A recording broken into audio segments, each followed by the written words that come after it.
அல்ஹம்துலில்லாஹி கஃபா வஸ்ஸலாத்து வஸ்ஸலாமு அலா ரசூலில்லாஹி அல்லதி மன் இஸ்தஃபா அம்மா பஅத். قال الله تعالى في قرآن المجيد فأعوذ بالله من الشيطان الرجيم يا أيها الذين آمنوا كتب عليكم الصيام كما كتب على الذين من قبلكم لعلكم تتقون. மரியாதைக்குரிய பெரியோர்களே, தாய்மார்களே, சகோதர சகோதரிகளே, அல்லாஹ்வின் நல்லருளை பெற்ற நோன்பாளிகளே, அல்லாஹ்வுடைய மிகப்பெரும் கிருபையால் இதுவரை நாம் எதிர்பார்த்து கொண்டிருந்த ரமலான் மாதம் இதோ வந்துவிட்டது. இந்த ரமலான் மாதத்துடைய வருகைக்காக வேண்டி ஒவ்வொரு வீட்டிலும், ஒவ்வொரு பள்ளியிலும், ஒவ்வொரு இடங்களிலும் ரமலானை வரவேற்பதற்காக வேண்டி பலவிதமான ஏற்பாடுகள் செய்து கொண்டிருக்கிறார்கள். அவரவர்களுடைய சக்திக்கு தகுந்தவாறு செய்து கொண்டிருக்கிறார்கள். வேற எந்த அமலுக்கும் இல்லாத ஒரு சிறப்பு ரமலான் மாதத்திற்கு உண்டு. ஹஜ்ஜு, இது பண வசதி உள்ளவர்கள் ஹஜ்ஜுக்காக வேண்டி புறப்படுவார்கள். அது இல்லாதவர்கள் ஹஜ்ஜுக்கு போக வேண்டும் என்று மனதிலே நாடுவார்கள். ஜக்காத்து, அதற்குண்டான சக்தி உள்ளவர்கள், பண வசதி உள்ளவர்கள் ஜக்காத்துடைய மாசம் வந்துவிட்டால் ஜக்காத்து கொடுப்பார்கள்.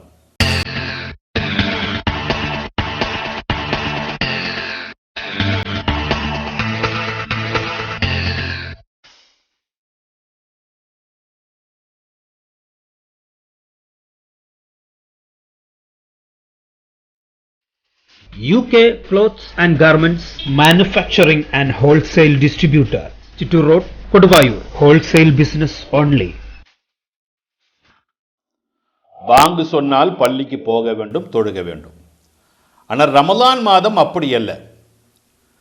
ரமலான் மாதத்தை பற்றி ரசூலுல்லாஹி ஸல்லல்லாஹு அலைஹி வஸல்லம் அவர்கள் நமக்கு சொல்லித் தந்தது என்னவென்று சொன்னால், ரமலானுக்கு முன்னதாகவே ரஜப மாதத்திலே இருந்து இந்த ரமலானுடைய வருகைக்காக வேண்டி ரமலானை நாம் அடைய வேண்டும், அதில் நோன்பு வைக்க வேண்டும் என்பதற்காக வேண்டி ரஜப மாதம் தொடக்கத்திலே இருந்து நபிகள் நாயகம் ஸல்லல்லாஹு அலைஹி வஸல்லம் அவர்கள் துஆ செய்ய சொன்னார்கள். அல்லாஹும்ம பாரிக் லனா ஃபீ ரஜப வ ஷஅபான வ பல்லிக்னா ரமலான என்று துஆ செய்ய சொன்னார்கள். அல்லாஹுவே, இந்த ரஜப மாதத்தில் எனக்கு நீ பரக்கத்து செய்வாயாக, ஷஅபான் மாதத்திலும் எனக்கு நீ பரக்கத்து செய்வாயாக, ரமலான் மாதத்தை எனக்கு அடைய செய்வாயாக என்று துஆ செய்ய சொன்னார்கள். காரணம், ரமலானுக்கு முன்னால் திடீரென்று வரக்கூடிய மரணம், திடீரென்று வரக்கூடிய நோய் நொடிகள், திடீரென்று வரக்கூடிய ஆபத்துகள், இவைகளையெல்லாம் விட்டும் காப்பாற்றுவதற்காக வேண்டி, பாதுகாப்பதற்காக வேண்டி ரமலான் மாசத்திற்கு முன்னதாகவே நபிகள் நாயகம் ஸல்லல்லாஹு அலைஹி வஸல்லம் அவர்கள் இப்படி ஒரு துஆவை நமக்கு சொல்லி தந்தார்கள். இன்னும் கொஞ்சம் கூட ஒருபடி மேலே சென்று பார்க்கின்ற பொழுது சஹாபாக்கள் எல்லாம் 6 மாசத்திற்கு முன்னதாகவே ரமலானை எதிர்பார்த்து கொண்டிருப்பார்களாம். ரமலான் வருகிறது, ரமலான் மாசம் வரப்போகிறது என்கக்கூடிய சந்தோஷம் ஒரு மனிதனுடைய உள்ளத்திலே வந்துவிட்டால் அது மிகப்பெரிய பாக்கியம். ஆக அப்படியெல்லாம் எதிர்பார்த்து கொண்டிருந்த அந்த ரமலான் மாதம் இதோ நம்மிடத்திலே வருகை தந்திருக்கிறது. இந்த ரமலான் மாதத்திலே நோன்பு வைப்பது என்பது நமக்கு மட்டும் கடமையாக்கப்பட்ட காரியம் அல்ல. ரமலானிலே நோன்பு வைப்பதும் சாதாரண நாட்களில் நோன்பு வைப்பதும் காலாகாலமாக எல்லாரும் செய்து கொண்டிருக்கக்கூடிய ஒரு அமல். இந்த அமலை எல்லாரும் செய்திருக்கிறார்கள். நமக்கு முன் சென்ற பல நல்லோர்கள், நபிமாருடைய கூட்டங்கள், நபிமார்கள் எல்லாருமே நோன்பு வைத்திருக்கிறார்கள் என்பதைத்தான் அல்லாஹு தாலா நமக்கு குர்ஆனிலே சொல்லி தருகின்ற பொழுது கமா குத்திப அலல்லதீன மின் கபலிக்கும், உங்களுக்கு முன் உண்டானவர்களும் நோன்பு வைத்திருக்கிறார்கள் என்பதை அல்லாஹு தஆலா நமக்கு சொல்லித் தருகிறான். ஆகவே இந்த நோன்பு என்பது நம்முடைய ரசூலுல்லாஹ்வுடைய காலத்தில் புதிதாக தோன்றிய ஒரு அமல் அல்ல, எல்லாரும் நோன்பு வைத்திருக்கிறார்கள் என்பதை இந்த ஆயத்து நமக்கு சொல்லித் தருகிறது. நோன்பு என்று சொன்னால் பல பேர்கள் நினைத்திருப்பது என்னவென்று சொன்னால் பசியாக கொஞ்ச நேரம் இருப்பது, தாகமாக இருப்பது. இதற்கு பெயர்தான் நோன்பு என்பதாக சொல்லி பல பேர்கள் எண்ணிக்கொண்டிருக்கிறார்கள். உண்மையாலுமே நோன்பு என்பது ஒரு இபாதத். இபாதத்து என்று சொல்லி மனசிலே கருதி கொண்டு நீங்கள் செய்தால் அது இபாதத்துடைய கூலி தரும். அது அல்லாமல் நோன்பு என்றால் காலை தொட்டு மாலை வரை பசியாக இருப்பதும் தாகத்தோடு இருப்பதும், இதுதான் நோன்பு என்று நீங்கள் நினைத்தால் அதற்குண்டான கூலிதான் தரப்படும். நோன்பு என்பது பல விதத்தில் இருக்கிறது. நோன்பு என்றால் சாதாரண மக்கள் வைக்கக்கூடிய நோன்பு, நடுத்தரமான மக்கள் வைக்கக்கூடிய நோன்பு, கொஞ்சம் கடந்து சென்று பார்க்கின்ற பொழுது அவுலியாக்களுடைய நோன்பு, பெரும்பெரும் இமாம்களுடைய நோன்பு, நபிமாருடைய நோன்பு, அப்படி அவர்கள் வைத்த நோன்பு. இந்த நோன்பிலே எந்த நோன்பு சிறந்த நோன்பு என்று பார்க்கின்ற பொழுது நோன்பு வைத்து விட்டால்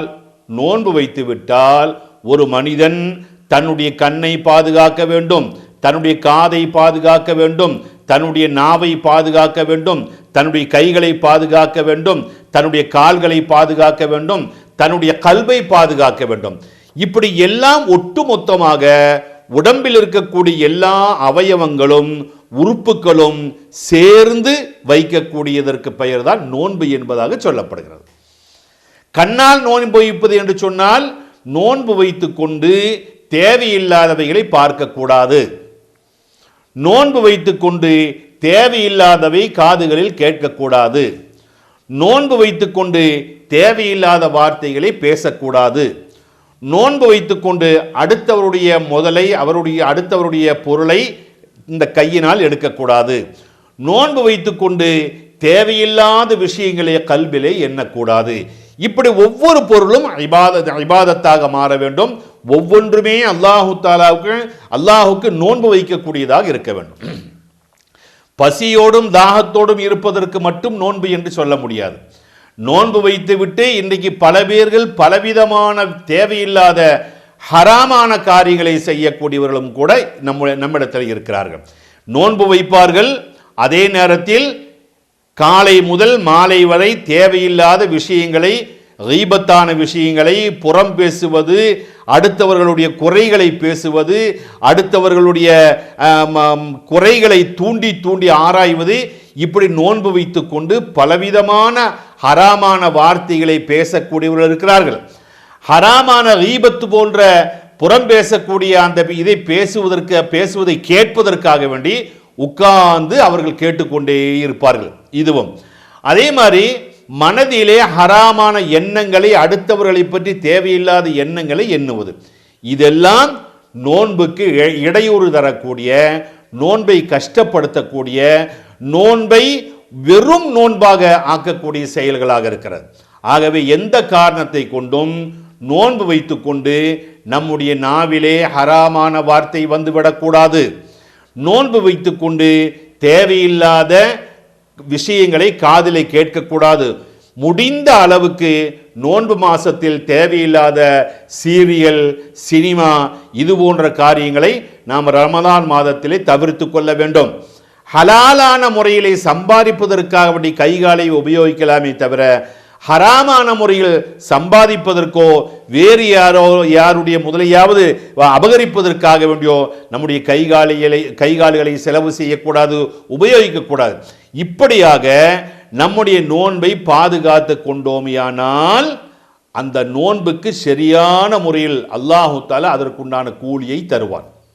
മംഗള മുഹൂർത്തങ്ങൾ അവിസ്മരണീയമാക്കാൻ ഒത്തുകൂടാനിനി KMR convention centre Thenkurissi. Centralised AC ഹാളിൽ 1200 പേരെ ഉൾക്കൊള്ളുവാനുള്ള സൗകര്യം, ലിഫ്റ്റ് സൗകര്യമുള്ള പാലക്കാട്ടെ ഏക കൺവെൻഷൻ സെന്റർ, വിശാലമായ കാർ പാർക്കിംഗ് ഏരിയ, 500 പേർക്കിരിക്കാവുന്ന ഭക്ഷണശാല, വിസ്തൃതമായ കിച്ചൺ, CCTV സർവൈലൻസിന്റെ സുരക്ഷിതത്വത്തോടെ വിശേഷ ദിവസങ്ങൾ ആനന്ദപൂർണമാക്കാം. KMR convention centre, Kunnukad, Thenkurissi. For booking please contact 9443818865. எப்படி நோன்பு வைக்க வேண்டும், நோன்பு வைத்துக்கொண்டு நோன்பால் என்ன செய்ய வேண்டும், இதை நாம் முதலில் தெரிந்து கொள்ள வேண்டும். நோன்பாளி நோன்பு வைத்துக்கொண்டு செய்ய வேண்டிய காரியங்கள் என்ன? 1, குர்ஆனை அதிகமாக ஓதுங்கள். காரணம், இது குர்ஆன் இறங்கிய மாதம். ஷஹ்ரு ரமலான் அல்லதி உன்ஸில ஃபீஹில் குர்ஆன். ரமலான் மாசத்தில் தான் குர்ஆன் இறக்கப்பட்டது. ஆகவே ரமலான் மாசத்திலே நாம் செய்ய வேண்டிய முக்கியமான காரியமும் முதலில் செய்ய வேண்டிய காரியம் என்னவென்று சொன்னால், ரமலானில் நோன்பு வைத்துக்கொண்டு 24 மணிக்கூரில் எந்த நேரத்தில் உங்களுக்கு குர்ஆனை ஓத முடியுமோ அந்த நேரத்திலெல்லாம் குர்ஆனை ஓதிக்கொண்டே இருக்க வேண்டும். 2, 3, 4, 5 எத்தனை ஹத்தம் தீர்க்க முடியுமோ அத்தனை ஹத்தம் இந்த ரமலான் மாசத்தில் நாம் தீர்க்க வேண்டும். 2வது, நோன்பு வைத்துக்கொண்டு அதிகமாக துஆ செய்யுங்கள். அதிகமாக துஆ செய்து கொண்டே இருக்க வேண்டும். முடிந்த அளவுக்கு நோன்பு வைத்துக்கொண்டு துஆ செய்து கொண்டிருக்க வேண்டும். அதுவும் குறிப்பாக சஹர் நேரத்தில், சஹர் சாப்பிடுவதற்காக வேண்டி எழுந்தோமியானால் அந்த நேரத்தில் தஹஜ்ஜுத் என்று சொல்லக்கூடிய தொழுகையை 2, 3, 4, 5, 6, 8, 10, 12 நீங்கள் தொழுதுவிட்டு அல்லாஹ்விடத்தில் துஆ செய்யுங்கள். அல்லாஹு தஆலா செய்யக்கூடிய துஆவை, நாம் செய்யக்கூடிய துஆவை ஏற்றுக்கொள்வதற்காக வேண்டி காத்து கொண்டிருக்கிறார். இல்லை என்று சொன்னால் நீங்கள் என்ன செய்யுங்கள்? திக்ர் செய்யுங்கள். நம்முடைய நாவு திக்ர் செய்து அந்த திக்ரிலேயே நாவு வறண்டு விட வேண்டும்.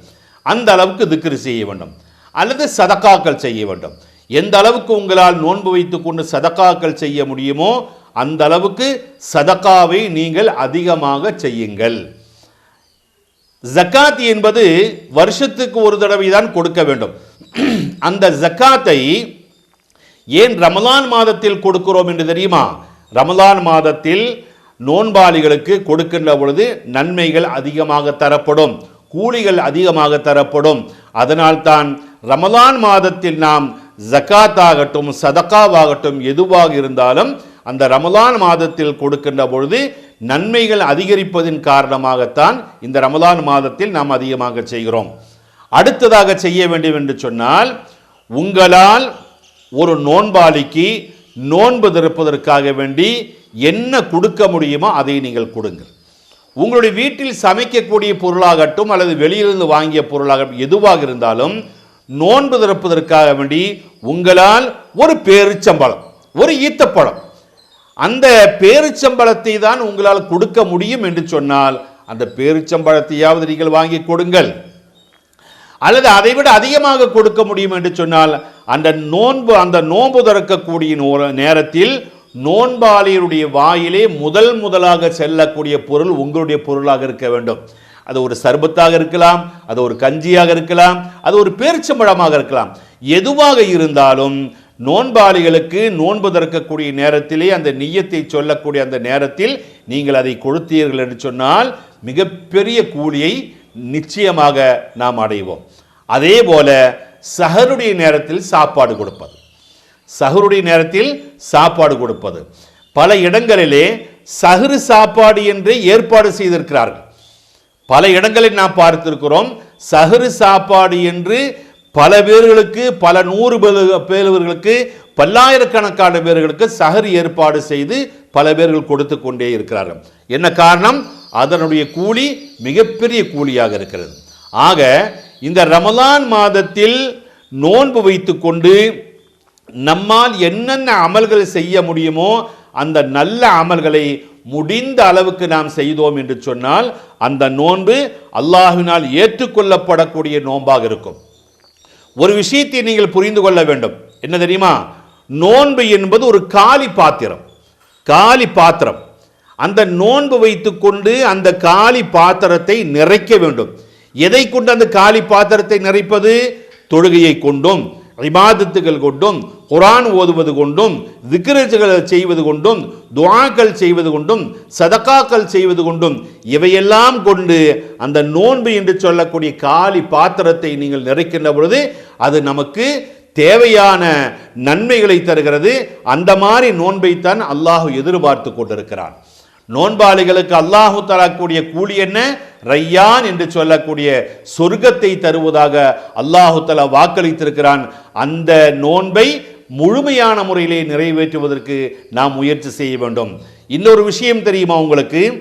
நோன்பு என்பது சகல விஷயங்களுக்கும், சகலவிதமான அமல்களுக்கும் நோன்புதான் தலையான காரியமாக இருக்கிறது. உதாரணமாக பாருங்கள், எல்லா காரியங்களுக்கும் இப்போ ஹஜ்ஜுக்கு போகிறோம், ஹஜ்ஜில் ஏதாவது தவறுகள் ஏற்பட்டு விட்டது என்று சொன்னால் நோன்பு வைக்க வேண்டும். அதே போல குர்பானி கொடுப்பதற்கு வசதி இல்லை என்று சொன்னால் குர்பான் கொடுக்க வேண்டும். அதே போல தன்னுடைய மனைவியை தாய்க்கு ஒப்பிட்டு பேசினால் அதற்கு நோன்பு வைக்க வேண்டும். இப்படி எல்லா விஷயங்களுக்கும் நோன்புதான் முக்கியமான காரணமாக இருக்கிறது. நம்முடைய ரசூலுல்லாஹி ஸல்லல்லாஹு அலைஹி வஸல்லம் மகள் ஃபாத்திமத்து ஸுஹ்ரா ரலியல்லாஹு தஆலா அன்ஹா அவர்களுக்கு 2 பிள்ளைகள், ஹசன் ஹுசைன் அவர்களுக்கு நோய் ஏற்பட்டது. அந்த நோயை தீர்ப்பதற்கு ஃபாத்திமா ரலியல்லாஹு தஆலா அன்ஹா அவர்களும் அலி ரலியல்லாஹு தஆலா அன்ஹு அவர்களும் எப்படி நோன்பு வைத்தார்கள் என்பதை பற்றி இன்ஷா அல்லாஹ் நாளையும் இதே போல உங்களிடத்தில் நான் வருவேன். இதனுடைய விளக்கம் நாளை இன்ஷா அல்லாஹ் நான் சொல்லித் தருகிறேன்.